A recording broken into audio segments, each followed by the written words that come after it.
Good morning, everyone. We're going to get this show on the road, so please stand for the playing of the national anthem.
Take your seats.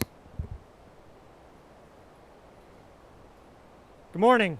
My name is Colonel Drew Kelly. I'm the District Commander for the U.S. Army Corps of Engineers, Jacksonville District, and will be your host today for the celebration. Before I begin, I'd like to thank all of you for joining us as we break ground on this initial contract awarded for the Central Everglades Planning Project, also known as CEPP. This is a critical effort to remove water flow barriers in the southern portion of CEPP footprint, setting the conditions that will allow us to flow more water as other comprehensive Everglades restoration planning projects come online. Before we start, I'd like to recognize a few individuals who have joined us today. Governor Ron DeSantis, Congressman Mario Diaz-Balart, representative for Florida's 25th District, Congresswoman Merkezel Powell, representing the 26th Congressional District, Lee Pardon, the Regional Director for Senator Marco Rubio's office, Ms. Mary Newmeier, the Chair of the White House Council on Environmental Quality, Mr. Ryan Fisher, Principal Deputy Assistant Secretary for the Army for Civil Works, Dr. Timothy Petty, Assistant Secretary for Water and Science at the Department of Interior and Chair of the South Florida Ecosystem Restoration Task Force, Chairman Lucas Osceola, Assistant Chair of the Miccosukee Tribe of Indians of Florida. Mr. Noah Valenstein, Secretary for the Florida Department on Environmental Protection. Mr. Chauncey Goss, the Chairman of the South Florida Water Management District. Mr. Pedro Ramos, the Superintendent of Everglades and Dry Tortugas National Parks. Thank you all for coming. We're here today. All right. So we got the great honor of being here today to celebrate the groundbreaking of the first major Corps of Engineers contract, CEPP South. It's a $40.5 million investment that is the first of a series of contracts we intend to award annually through 2025. First, I'd like to direct your attention to the S-333 structure behind us. While we are breaking ground as the Corps of Engineers on a site just north of here, our South Florida Water Management District partners have been at this a little while. And as you can see from the construction ongoing, they've been getting started ahead of us, and we're just happy to be on the team. We call CEPP Restoration the heart of Everglades for good reason. Getting the water from Lake Okeechobee to the Everglades while protecting the homes, businesses, and farms of 9 million people living in South Florida is challenging, and each piece of CEPP along the way plays a critical role in that. This CEPP South project will remove barriers to water flow, add outlet capacity to the Central Everglades, can connect to Everglades National Park through the Tamiami Trail bridges, just like the ones you crossed today. This first contract for breaking ground will be the Corps' portion of the project, building culverts and creating a gap at the L67A levee north of us. While CEPP Everglades agricultural area is considered by many to be the key to sending water south, it is also critical that the additional conveyance of water provided by CEPP South will be completed to provide the connection between the central and southern Everglades. What we're here is a testament to the importance of the project, but also, more importantly, to the teamwork that's required to get us here. Restoration success is dependent upon dedicated and collaborative efforts. State, federal partners have worked closely in advance of our collective efforts to deliver on the ground benefits. Today's ceremony represents what characterizes Everglades today, which is momentum. Federal, state, local, tribal governments, the U.S. Congress, the Florida legislatures, stakeholder groups, and members of the public have taken concrete collaborative steps over the past 5 years to move key restoration programs and plans forward. The U.S. Army Corps of Engineers is the lead federal agency and responsible for undertaking implementation of the CEPP in partnership with South Florida Water Management District, but the implementation of CEPP strongly depends on partnerships with the U.S. Department of Interior, the state of Florida, and all of our local sponsors. This team has been busy with new construction starts, project completions, accelerated planning efforts, and record-breaking new investments. I encourage you all at the end of this to take time and take a look at some of the poster boards we have up that fully explain the program and the specific entities and projects that we're undertaking in the years to come. The first speaker I would like to introduce was sworn in as the Governor of Florida in January 2019 and has already had a significant impact on Everglades restoration by securing historic levels of state funding, including the money for this project. Please welcome Governor Ron DeSantis.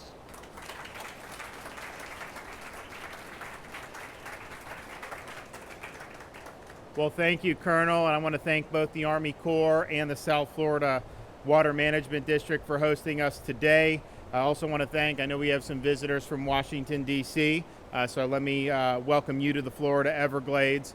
We've made water quality in Everglades restoration a priority since I took office in January 2019. As soon as I took office, I issued an executive order where we committed to investing $2.5 billion in Everglades restoration and water quality improvements over 4 years. And after 2 years, we have over $1.25 billion invested, well on our way to achieving that goal. But we also did things on the policy front, like create a blue-green algae task force.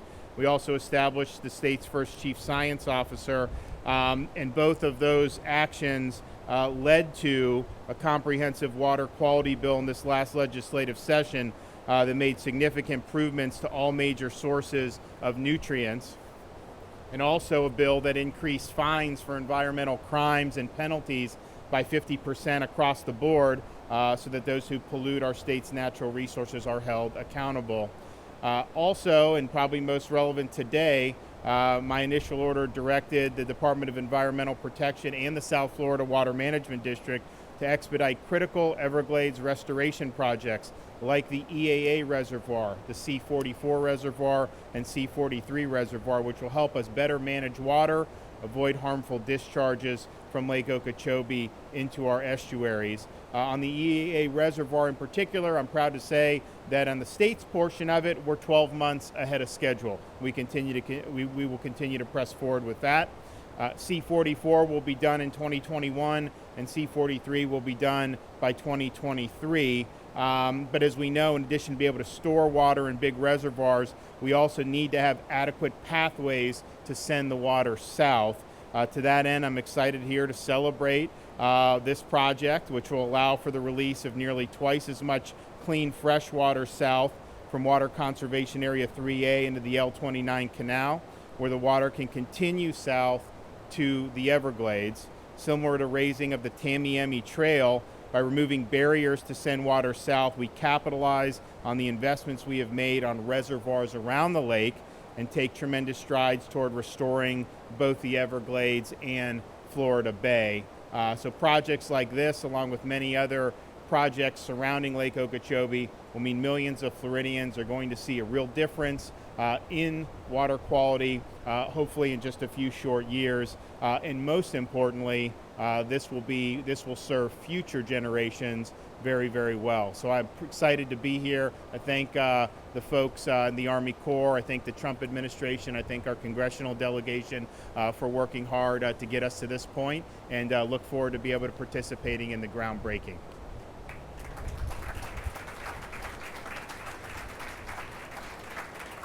Thank you, sir, for your words and for your continued support.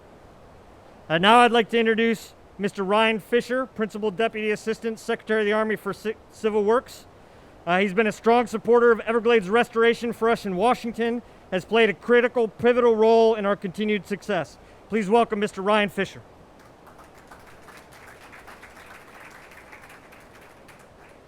All right, thank you, Colonel. I appreciate it. My name is Ryan Fisher. I'm the Principal Deputy to Mr. R.D. James, my boss. He's the Assistant Secretary of the Army for Civil Works, and he's an appointed official charged with overseeing the policy and budget of the Corps of Engineers Civil Works mission. And he's made partnerships a key component of his time here. And that's what it comes down to, right? That's how all this works. The Corps of Engineers partners with states, tribes, municipalities, counties to develop and manage our nation's water resources. And these partnerships are critical to the success of the Corps of Engineers Civil Works program and its partners. Last year, Mr. James, he directed the Corps to engage with partners throughout the process of any project, right? From identifying a water resource issue through the study phase, the feasibility phase, all the way through construction and monitoring after that. Last year, he sent this memo and directed each Corps of Engineers district to do that. And frankly, Jacksonville, Colonel Kelly, you didn't need it, right? You've been doing that down here for many years, and that's why we're all here today. So thank you for being actively engaged with the partners down here, and especially thanks to the partners for engaging with us. I look at Governor, thank you, specifically the Florida DEP Secretary Noah, thank you so much for all the work you've done. The Florida Water Management District, not only the funds, South Florida Water Management District, not only the funds, but that technical expertise he brings to these projects is really, I think, something unique to this country and the partnerships we have formed here. Great to see the tribes here today. Thank you so much for being a part of this. None of this gets done without your effort and your input and all the knowledge and expertise you bring to these projects. The non-governmental organizations, of course, and as well as our own federal family. Dr. Petty, thank you for being here, and you'll hear from Mary Newmeier shortly with CEQ. Thank you so much for being a part of this day today. So that's it, right? I think as unique as the Everglades are, nationally significant, certainly globally significant ecosystem, I think it's the partnerships, frankly, the most unique thing down here, and I think that's what makes this go well. You don't see that all across the country with every Corps of Engineers project, and the fact that we have these great relationships makes this go well. It's a testament to all the work you've done here, that we're here today to break ground. My boss, he talks about moving dirt, right? Moving dirt on projects like that, and we will literally do that in a little bit with shovels. But to move dirt, get the construction going, and then we move the water, right? We move the water south where it's supposed to go so we can have a healthy ecosystem down here. R.D. James says that Civil Works is not a job, it's a mission. It's a mission to provide this country with the best flood control, navigation, and ecosystem restoration possible. A mission for the Corps and its partners for the nation we serve, and that's certainly what we're seeing here in South Florida. So thank you to everyone for seizing on an opportunity, really. We've seen record funding from the Trump administration, and thank you for all for seizing on that opportunity to keep this momentum going. We'll keep it going into the future. Thank you all.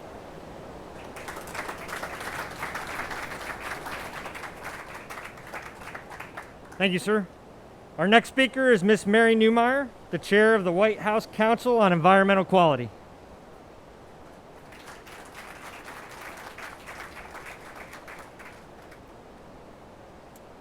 Good morning, and thank you, Colonel Kelly, for your introduction, and thank you to you and your team for hosting us this week. I'm honored to be here on behalf of the White House to celebrate with the U.S. Army Corps of Engineers and stakeholders the groundbreaking of Contract 1 of the Central Everglades Planning Project South and the ongoing progress of the Tamiami Trail Next Steps. From the beginning of the administration, President Trump has prioritized protecting our crystal clean air and water, advancing restoration projects to conserve our diverse ecosystems and wildlife, and ensuring all Americans can enjoy our public lands and national parks. In 2017, the President also made it clear that restoring the Everglades was a priority for his administration. This commitment created, as was said, momentum, and when combined with bipartisan congressional support, has led to doubling the funding of the Comprehensive Everglades Restoration Plan. This increased funding has allowed the Army Corps of Engineers to shift into high gear and advance a number of critical Everglades restoration projects. Today's announcement is an important contribution to conserving and protecting the Everglades helping to move water through the entire system and bringing needed water to Everglades National Park and the Florida Bay. And it is also an important step towards in providing modern, efficient infrastructure that supports this state's life and economy without compromising this iconic ecosystem surrounding the Tamiami Trail. This work would not be possible without the dedication of our federal partners, the Army Corps of Engineers and the Department of the Interior, including the National Park Service, and numerous congressional, state, and local officials, including Governor DeSantis, Department of Environmental Protection, Secretary Valenstein, and the leadership of the South Florida Water Management District, as well as our non-governmental partners. As many of you have experienced, working on complex environmental projects that involve multiple federal agencies can often be a daunting task. A hallmark of this administration has been prioritizing efficient and effective communication and improving coordination between federal agencies. Just last week, President Trump signed an executive order on modernizing America's water resource management and infrastructure. With this executive order, President Trump is formally establishing an interagency water subcabinet that will streamline the federal government's approach to managing water resources and work to upgrade our nation's water infrastructure, safeguard public health, and create jobs. Many of the members of the water subcabinet are here today, including Ryan Fisher from Army Civil Works, Interior's Assistant Secretary for Water and Science, Dr. Tim Petty, EPA's Assistant Administrator for Water, Dave Ross, and DOE's Assistant Secretary for Energy Efficiency and Renewable Energy, Dan Simmons. The coordinated approach under the Water Subcabinet will streamline decision-making and reduce duplication across various federal agencies and will promote integrated planning among agencies for federal investments in water-related infrastructure. Additionally, in developing a national water strategy, the Water Subcabinet will look for opportunities to increase coordination between agencies and members of the South Florida Ecosystem Restoration Task Force, as well as implementing and completing the activities included in the comprehensive Everglades Restoration Plan.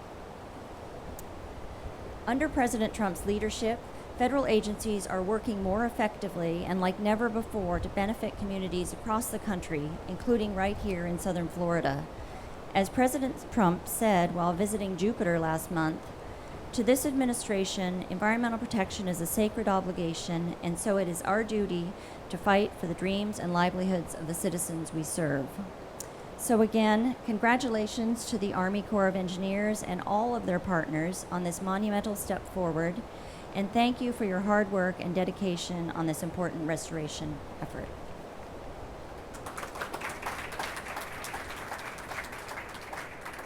Thank you, ma'am, and thanks to the entire water subcabinet who is down here this week and sharing and being able to see just how special this area is.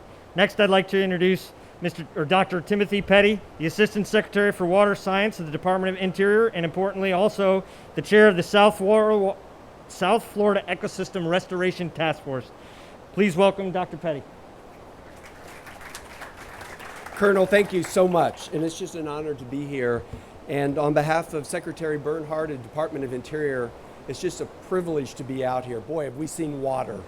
And there's never a better illustration of what this whole day is about, Governor, than the water that we've just seen these last several days. And what I really want to highlight with so many of the good comments already made was the last several days, so many of the water subcabinet, including Chairwoman Newmeier, we have been out on the landscape. We've been working and interacting with all the local and communities in this area.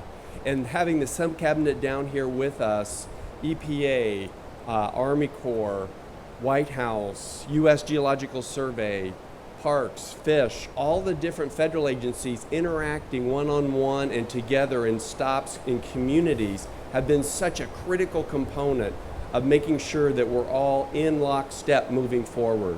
And so today really celebrates a time of not only what we're doing ceremonially by putting a shovel in the ground, but it also means walking together in all the dynamics that are occurring each day in this community in the South South Florida community of water as well as species that we're interacting with.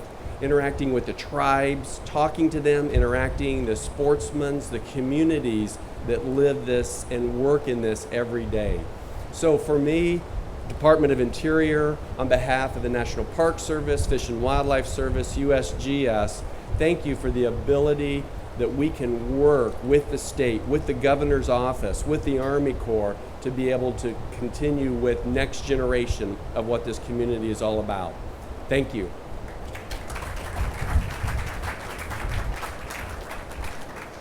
Thank you, Dr. Petty.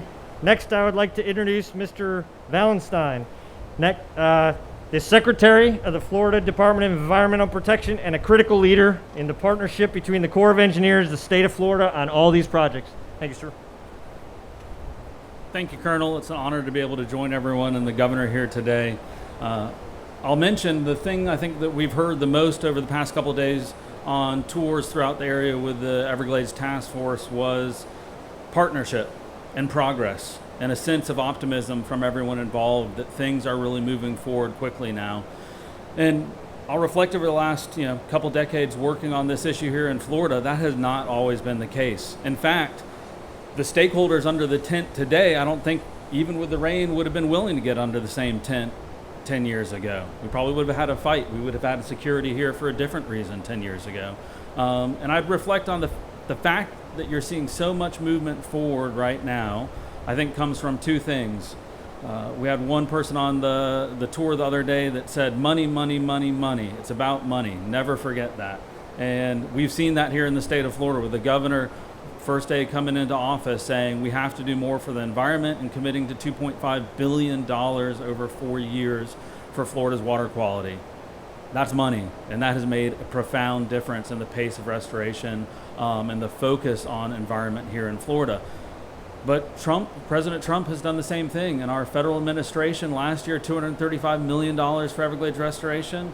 The president has a request for $250 million from our federal partners. That's money.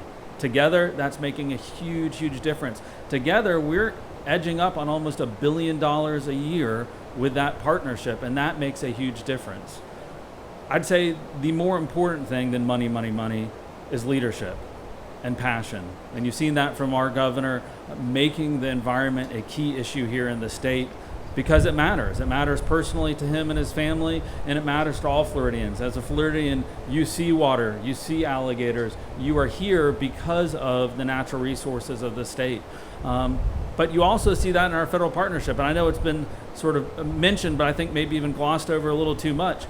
You would not have a water sub-cabinet formed without the president having a passion for water and seeing it as an important issue. And that's a major step forward and something we're excited to see here in Florida.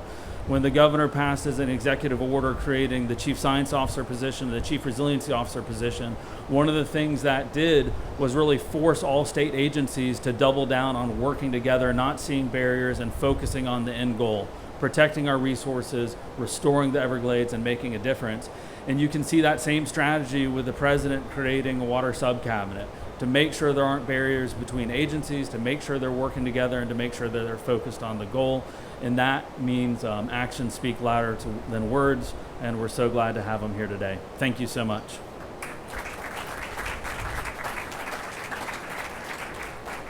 Thank you very much, sir. Next, I want to introduce Mr. Ron Bergeron, member of the South Florida Water Management District Governing Board. The Water Management District is our partner and non-federal sponsor for most of these Everglades restoration projects, and it's no exaggeration that saying without the board, without the South Florida Water Management District as our trusted partner, we wouldn't be here today and we wouldn't be getting it done. Sir?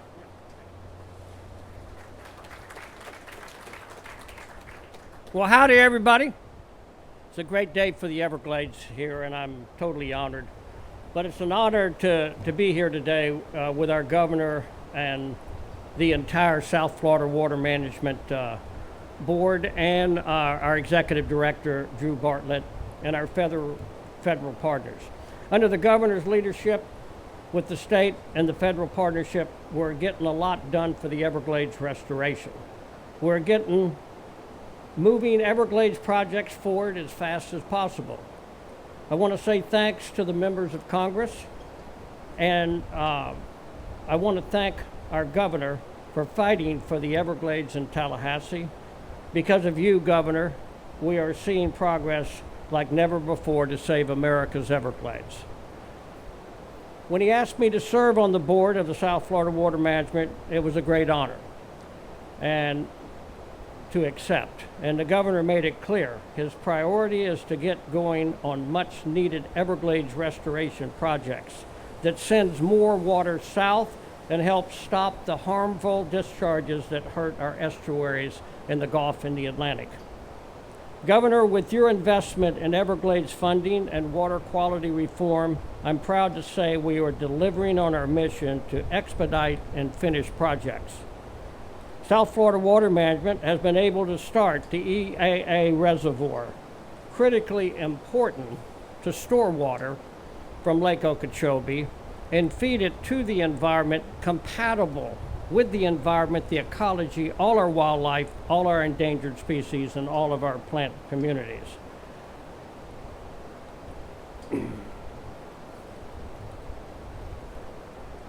We're celebrating yet another milestone for Everglades Restoration to complete the South 333 North structure. The newly constructed gates behind me will give us the ability to double the amount of water we can send south from the Central Everglades to Everglades National Park and on to Florida Bay. Not only are we celebrating this important structure today, but we are also breaking ground on CEPP South programs as a whole.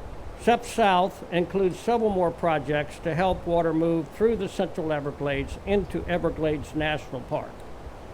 This is just what the Everglades needs. Saving the Everglades is all about sending water south. We got to restore the historical flow of water from Lake Okeechobee to Florida Bay. At certain times of the year, our Central Everglades is in high water events, which has affected our wildlife and has affected our plant communities. By the new structures that we're building here, by the 3.6 miles of bridges that we've constructed, that all of you, our congressmen, our governor, and all of our stakeholders have worked so hard. Moving water south along with CEPP South are so critical to the overall success of Everglades restoration throughout South Florida because it helps accomplish multiple goals. It allows us to move water south out of the bottom of the system, which prevents bottlenecking and backing the water up, which increases the Corps having to release water to our estuaries in quantities that are unnatural into the Gulf and the Atlantic.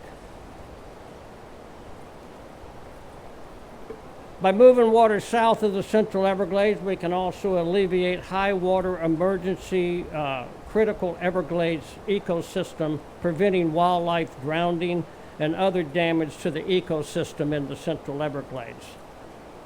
South 33 North is one of several priority Everglades projects to clean water, move it south, and identify to do more now for all of Florida's environment.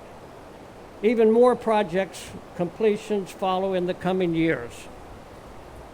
The hard work of our staff at the South Florida Water Management District, the investment made by our legislation and environmental restoration, our Everglades caucus in Congress, President Trump's budget that funds these projects, and the good hard work Governor DeSantis is doing to complete projects a priority for our state.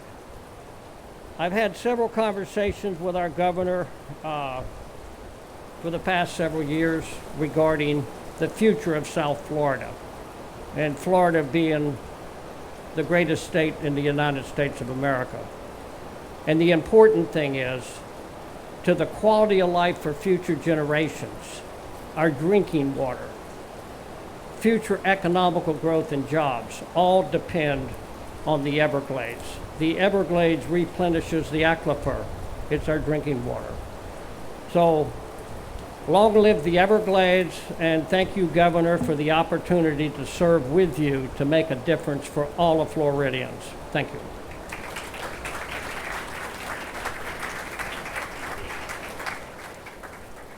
Thank you very much, sir. Next, I'd like to introduce Mr. Pedro Ramos. He is the one who never lets us forget just how important this is. Nobody knows more about the importance of Everglades restoration and how it works for the environment of Florida than Pedro. He's the superintendent of the Everglades National Park, and I consider Pedro our conscience. He reminds us what we are doing is critical and always keeps us on task. Thank you, sir. Well, thank you, Colonel, and do not fear the water. It's going to be all right. And it's clear to me that we have gotten on top of all this money and all this great work that we've been talking about. We're getting good contractors. It is amazing to see those machines under this rain still rock and rolling out there doing the great work that needs to get done. I haven't been under this tent in a while now. And I don't know if it is that I can't remember because I'm over 50 now, or because we really haven't had an event in a little while. I think it's probably because we haven't had an event in a little while, Colonel. But it is great to be here. Mr. Governor, members of Congress, Water Sub-Cabinet members, task force members, it is a great day for the Everglades, indeed. It is great to be under this tent with a core group of people that are making the Everglades magic happen. And this is tough magic to be made. And I have to say that it was wonderful to be able to go out with many of you out in the resource. And like you said, Dr. Petty, to get to meet some of the people that have grown up in this resource and that depend on it for their livelihood. During the Everglades Coalition Conference in January, I remember going into a whole bunch of meetings with Aubrey Betancourt from the Department of Interior. It's great to see you here, Aubrey, and thank you for your leadership up in DC. And Aubrey and I heard repeatedly over and over again that a lot of work was being done and that we needed, in order to keep momentum and in order to keep the American people and the people of Florida interested and supportive of this work, we needed to celebrate. We needed to have events like this. And I am glad we're doing it today, Colonel. Kudos to you for getting the party started. This is great. And while we wish we could have more partners and members of the public here today, there will be plenty of celebrations ahead, one of which I'm going to announce at the end of my remarks. The other day, one of the Everglades, Florida quarters, you know this, Governor. These are the quarters that were issued by the Mint of the United States, and what represents the great state of Florida are the Everglades in it. And when it made it to my hands the other day and I kept it, it reminded me that these places, whether it is Everglades National Park, across the street, Big Cypress National Preserve, which I'm glad that some of you got to experience that beautiful place yesterday, or any of the other parts of this vast landscape that we love, belongs to the people. And that's why we do the work we do. Not for ourselves, but for the people that we all serve and that love it and that realize our livelihood down here in Florida, hands down, no questions about it, depends on a healthy Everglades. And we know all the reasons for that, ranging from natural resource values that are great and must be protected, to economic impact that every single one of us that lives down here benefits from, and the water that we drink.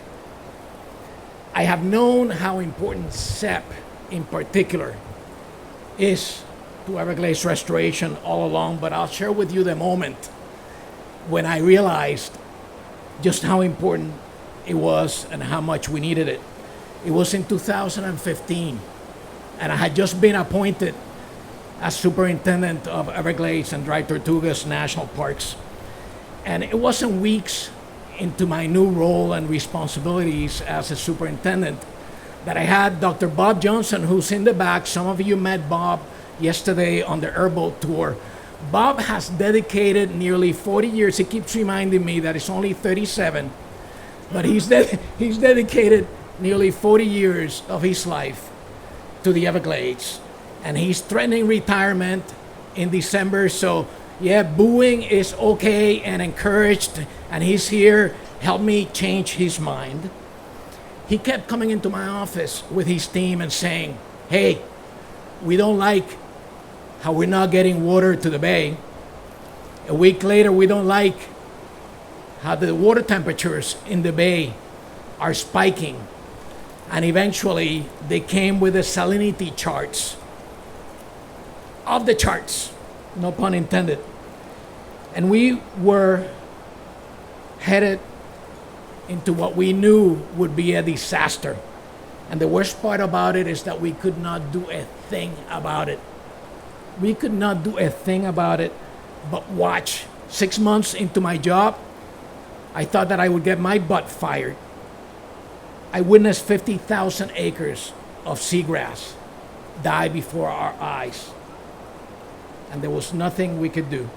Many of us under this tent and others looked and looked for things that we could do.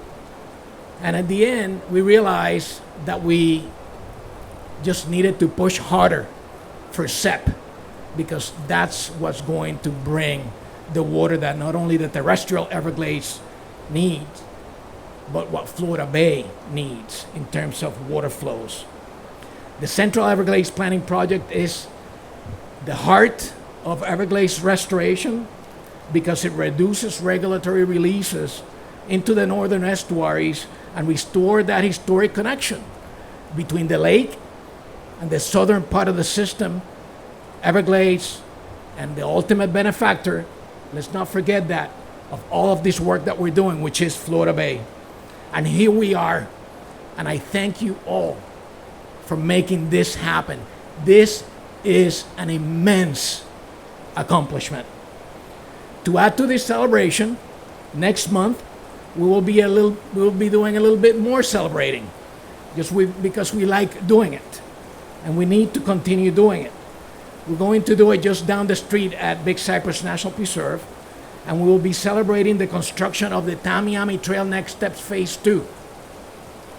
That project is what will finally make this road right here, the Tamiami Trail, as invisible as we're going to make it, so that we can have that flow of water into the park and Florida Bay. That project right there is what's going to allow us to benefit from all of the work that we're doing upstream. That National Park Service partnership project with the Florida Department of Transportation and the Federal Highway Administration, thank you very much to them, will be completed in 2024, matching the timeline for these initial CEPP contracts. It is a beautiful thing when things work out this way, Colonel. And that's not by coincidence. It is by intention and hard work by many under this tent. So thank you very much. We must now focus, and those of you who know me well know that I'm not going to give up the mic before saying this. We must now focus our attention to resolving the seepage issue that we have at the eastern boundary of the park, so that we can actually get the return on our investment. We're investing billions of dollars of the American people to restore the Everglades. Right now, we are losing as much water as we're putting into the park. We must take care of that seepage issue at the eastern side of our boundary. That has to come next. Lastly, I will share that when we celebrate the Tamiami Trail Next Step Phase 2, down the street at Big Cypress National Preserve, we'll be renaming the Big Cypress Visitor Center. We're going to be renaming that center after a friend of mine that I miss very, very much. After a friend of ours that was a giant in conservation, that taught many of us so much about the work that we're doing and about the work that needs to still be done. And that's Mr. Nathaniel Pryor Reed, former Assistant Secretary for the Department of Interior. Yes. Nat is looking down on us, proud Very proud. He's smiling big and tall as he was because of the work that we're doing. As Ronnie Bergeron said, long live the Everglades. Thank you very much.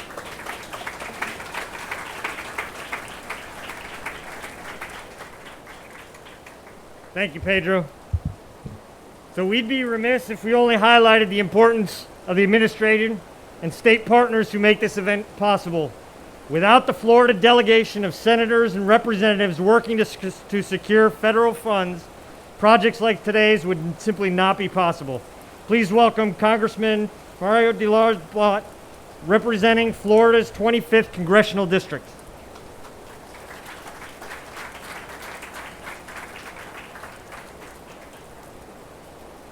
Thank you, Colonel. Much has been said already, so I will try not to repeat it all. But you heard a lot about partnerships today and leadership, and it's true. And you've heard, rightfully so, about the many organizations in this partnership. But let me be very clear. Organizations are made up of people, and leadership comes from individuals.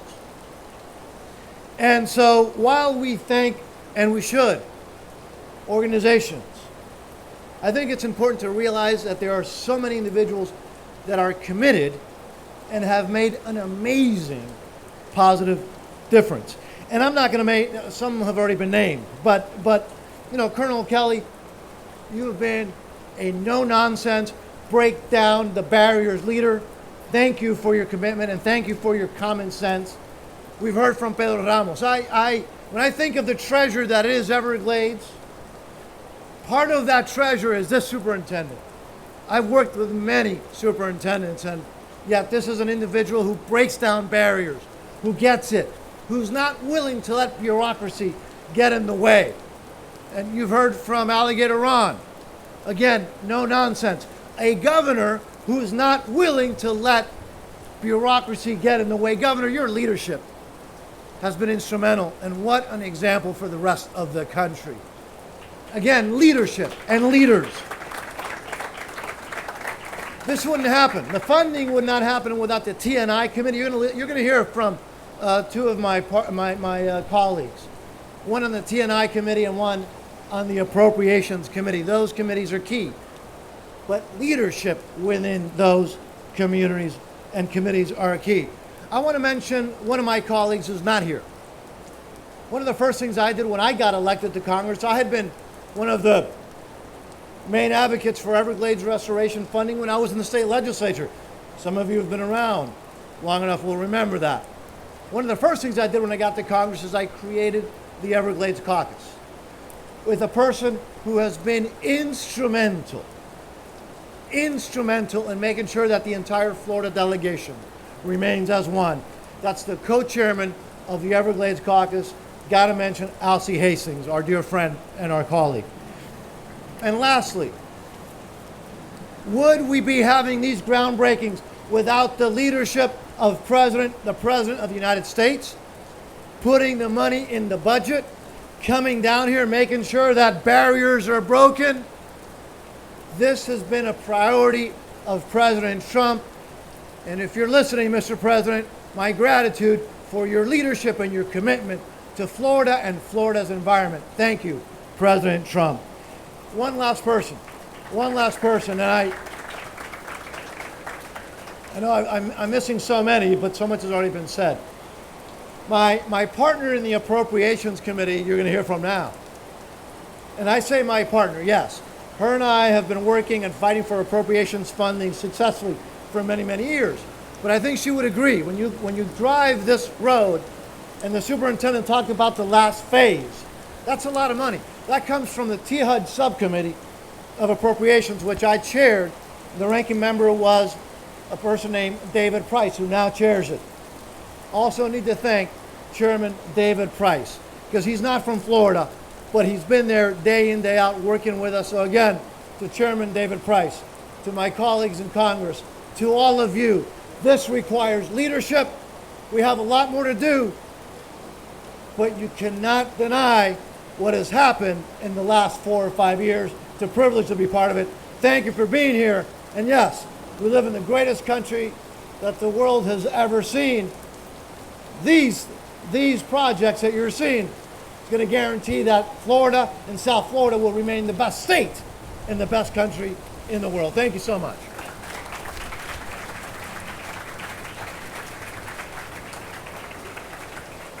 Thank you, Congressman. Next, please welcome Congresswoman Debbie Wasserman Schultz, representing Florida's 23rd Congressional District.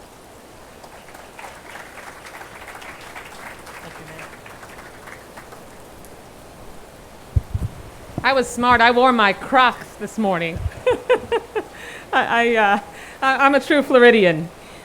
Colonel Kelly, thank you so much, and to the Army Corps, thank you for the invitation today and for all the work, because really, at the end of the day, the dirt doesn't get turned, the engineering doesn't happen without the Army Corps of Engineers, and they are really brilliant experts that help guide us all the way through these processes. I want to extend my profound thanks to the Jacksonville District and all the civilian and military personnel in the Corps for all the hard work they do, putting in the effort to protect our water supply and restore our unique ecosystems here in South Florida. No matter the politics of the day, you are out here working hard to make sure the funding we provide in DC is turned into real results of the ecosystem here and for the people of Florida. That's what being a real patriot looks like. And I want to also thank the South Florida Water Management District and the state for your work in partnering with the Corps and federal entities to ensure that we're all on the same page when it comes to protecting our one-of-a-kind river of grass. Thank you for holding up your side of the bargain and taking your responsibility to the South Florida ecosystem so seriously. And finally, I know who has not been mentioned enough, and I want to underscore the critical role that the environmental and Everglades-focused organizations that are represented here today have for your tireless advocacy on behalf of the Florida Everglades. I know my staff and I have worked with you for so many years. Congressman Diaz-Balart, Congresswoman Mucarsel-Powell, whose district we are in, by the way, and who has been a fierce advocate since coming to Congress for Everglades restoration. We have to continue to work together to light a fire, and you all do that every day. Especially so that we finish this thing in less than 1,000 years. Because for some of our colleagues across the country, as I always remind my Everglades-focused friends, there are other water projects, big, major water projects lined up behind us. And so the quicker we can get this thing done, the more we're going to have a chance of our colleagues not running out of patience. So thank you for all that you do. The Everglades restoration projects are a unifying effort in a time where we are all not so unified. And I'm proud of and excited about the groundbreaking we're celebrating today. The Central Everglades Planning Project, or CEPP, is crucial for restoring the heart of our Everglades ecosystem and for advancing CERP closer to the finish line. We're fortunate to have the leadership of Mario Diaz-Balart, myself, and the 5 appropriators that Florida has on the Appropriations Committee in the House of Representatives. That kind of clout in critical mass really helps advance the ball and make sure that a day like today can happen. Moving more water south is the central point of the whole Everglades restoration effort, and breaking ground on the south phase of CEPP today is so important.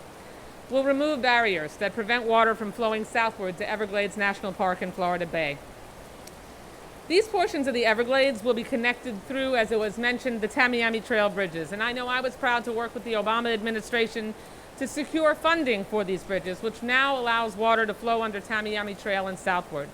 Working with the Trump administration, frankly, has been a little more challenging, to say the least, but working together, Florida's bipartisan congressional delegation, particularly our 5 appropriators, got that job done. Projects like this would not be possible without the substantial role of the federal investment of our tax dollars. And I'm proud to have been able to lead my colleagues, both Democratic and Republican, in a bipartisan push to deliver funding for South Florida Everglades restoration, even when we had the White House and OMB fighting against us, which we did, let's be clear. But we, as a united delegation, finally won them over. Everglades projects often need more than money. They need new starts. And even though Colonel Kelly, you'll appreciate that I added language to change that in the FY21 House Energy and Water Bill that I hope survives conference And I'm glad I was able to secure language with my colleagues in the FY20 Energy and Water Appropriations Package to provide a new start to CEPP South after the President amended his budget request, which did not initially have enough funding in it for that. This language and the funding we attached to it have made this groundbreaking day possible, and I'm thankful to have been a part of this fantastic team effort. I don't have to tell you folks how important this work is and how much good it will do for the Everglades in South Florida. This groundbreaking day represents a significant milestone journey to fulfill the promise that we made 20 years ago when Congressman Diaz-Balart and I were in the Florida legislature when all of this started, and we authorized the comprehensive Everglades Restoration Plan. I'm so pleased to be a part of it. We still have a ways to go on this journey, and I commit to everyone here that we will always continue to fight to make sure that the federal government provides its fair share of the resources to finish this grand environmental endeavor. But today we should all feel proud to how far we have come. In the middle of all the craziness on TV these days, today is a reminder that public servants and advocates can still get things done, look past the disunity and the chaos, and step up and help make sure that we can improve the environment on which we all depend. Congratulations to everyone on this momentous day.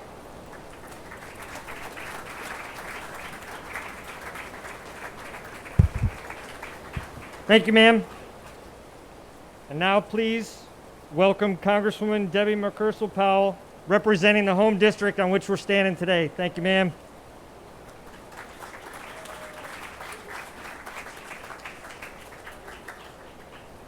Thank you so much, Colonel. And yes, welcome to one of the most beautiful districts, I keep saying, in America, Florida's 26th district. My constituent, the alligator that's been roaming back and forth, welcomes you as well. You know, the Everglades is also home to the Miccosukee tribe, so I would like to acknowledge also, thank you, Mr. Osceola, for being here with us today. I can't overstate the importance of Everglades restoration to South Florida. Not only does the Everglades ecosystem provide drinking water to 8 million Floridians, which is over a third of the state's population, but it's also the backbone of our economy here in South Florida. And it's an important weapon to fight against climate change. Everglades restoration has always been one of my top priorities in Congress. While the efforts to restore our Everglades seems like it's been going on forever, I know that each and every day, working closely together on a bipartisan basis, we are making progress every single day. And we have made tremendous progress over the past 2 years. I'm so pleased that the Florida delegation, my dear friends in the Appropriations Committee, working closely together with me and Representative Brian Mast, were able to provide $200 million in funding for Everglades restoration. And I can tell you that we're well on our way to provide an additional $250 million in funding for the next appropriation cycle. This is unprecedented. And this funding is going to go a long way in ensuring that we get more and more restoration projects like the one that we're seeing today, so that we can send fresh water south to Florida Bay, so that we don't have to suffer nearly as much from the extreme and dangerous harmful algae blooms we've been seeing in recent years. We have been making progress on the Transportation and Infrastructure Committee, serving as the vice chair of the Water Resources and Environmental Subcommittee. We've been working closely with my colleague who we're missing today, Representative Brian Mast, to push the envelope, not only to remove the New START requirement for the EAA in this year's.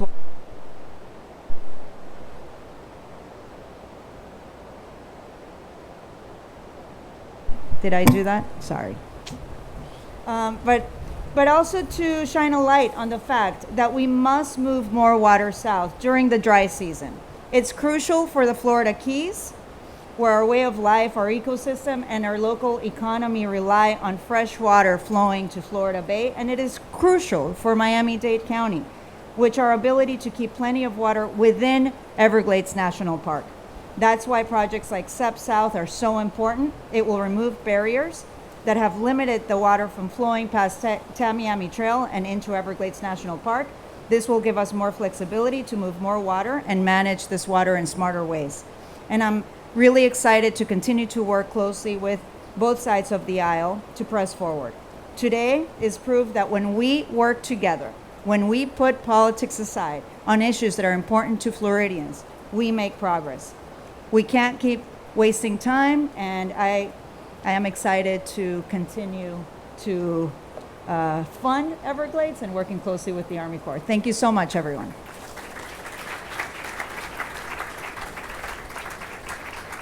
Thank you, ma'am. It has been my distinct honor and privilege to be here today. Governor, members of Congress, all the speakers, this is a great day, and as we've heard the tone and the passion about the projects that we're dealing with and what is the beauty of the Everglades and keeping it going. It is momentum going forward. The passion is there, the funding is there, and we're going to get it done. So thanks a lot for coming out today. The next step, we're going to take about 1 minute. We're going to do a quick adjustment to some folks. We're going to put some shovels right here, and then the first order of the actual shovel is going to be the speakers that spoke today. We'll go out with the first 10, and then I'll announce the next group. So if you could hold for 1 minute, thank you so much.